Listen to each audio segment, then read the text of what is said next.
დროს გადამღები ჯგუფი სოფელ ზედახალაში იმყოფებოდა და ადგილობრივების პრობლემებს გაეცნო. მოსახლეობა ყვება, რომ უგზობის გამო სოფელში ტრანსპორტით გადაადგილება შეუძლებელია. აქ ვერც სასწრაფო და სახანძრო მანქანები მოძრაობენ. ადგილობრივები ამბობენ, რომ გზა ქვაღორღის გადაზიდვის დროს ერთ-ერთმა კომპანიამ დააზიანა. კერძო ფირმაში ბრალდებებს აღიარებენ და ამბობენ, რომ ფინანსური რესურსის არ ქონის გამო ისინი გზის რეაბილიტაციას ვერ შეძლებენ. თეონა თურმენიძე არკვევდა, ვინ უნდა აიღოს პასუხისმგებლობა. სოფელ ზედახალას მოსახლეობამ დღეს გზა გადაკეტა. შპს კარიერმა ტერიტორიიდან ქვაღორღის გატანა 6 თვის წინ დაიწყო. მას შემდეგ გზა ისე დაზიანდა, რომ მოსახლეობამ პროტესტის ამ ფორმას მიმართა. ბალოჩი ვიფლებოდით, მიხდი ახლა რა გზა იყო. სახლში რომ მოვდიოდით, ახსი ტალახში ვიყავით. ხო და ვითხოვთ გზას.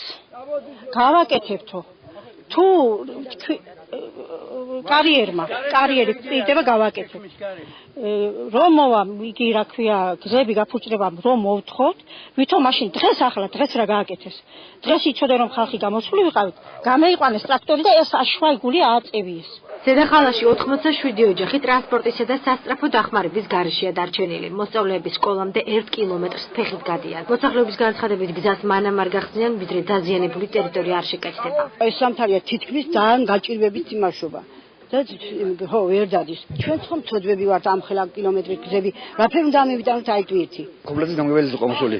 დავკვირდნენ გაუჩეველებმა დაიწყო გაკეთებას, მაგრამ დღეს 20 მარტა და არავინ არ მოსულა, არ მოგიკითხა. სატვირთო მანქანებმა გააფუჭეს, მანამდე კარგად იყო. დიახ, კარგად იყო. ჩაგევლო ფეხით არ დაიცლებოდი. არ იყო ასფალტი, მაგრამ ნახრესილი გზა იყო.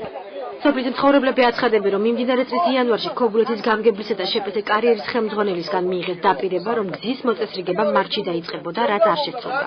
კომპანიის წარმომადგენლები არ მალავენ, რომ გზა მათ დააზიანეს, თუმცა ამბობენ, რომ ფინანსები არ აქვს და სანამ ინვესტორი არ გამოჩნდება, მოსახლეობას სრულ დაპირებას ვერ მისცემენ. როცა ინვესტორი შემოვა და გატანა მოხდება, მთლიანად ამუშავდება გზა, მთლიანად სანამ გატანას დაიწყეს, სანამ უნდა გაკეთეს გზა. ჯერჯერობით მაგის საშუალება ამ ფირმას არ აქვს. უნდა მოხდეს გზის დასხმა. იმიტომ შეუძლებელია თვითონ კომპანიას ვერ იმუშავებს ამ გზით ნაკდად ვერ იმუშავებს. შეუძლებელია. რა თქვენი მუშაობის პერიოდში გაფუჭდა გზა? ფაქტია, რა თქმა უნდა, ფაქტია, იმიტომ რომ ძალიან ძიმე ტექნიკა დადის, ძალიან და გამოვალი აი ბუნებრივი პირობებიდან სისველე, ყინვა, სიცივე, თოვლი.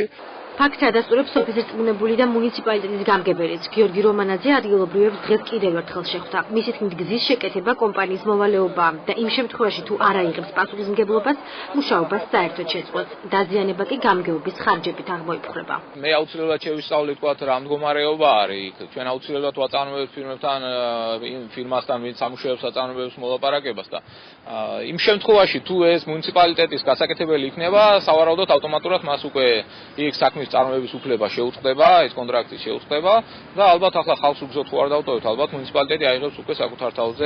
როდის დაიწყება გზის რეაბილიტაცია უცნობია. კომპანიის ხელმძღვანელი დროს სატელეფონო ზარებს არ პასუხობს.